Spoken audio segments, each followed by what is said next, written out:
সকলোকে আনন্দিত কৰিছে, আমাক গৌৰৱান্বিত কৰিছে।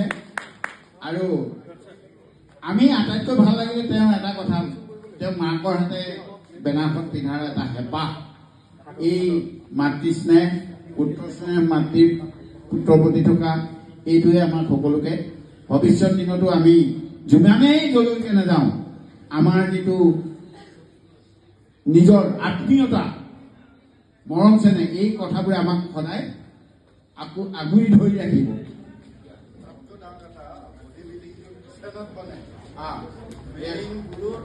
হয় হয়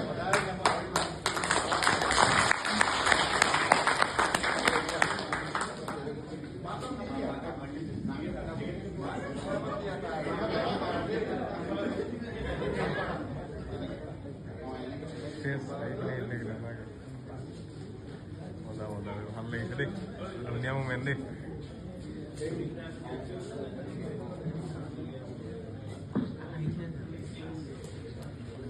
অঁ দেউতাক কৈ আছে তেওঁ ইয়াতে বহি আছে, মাক দেউতাক কৈছে না।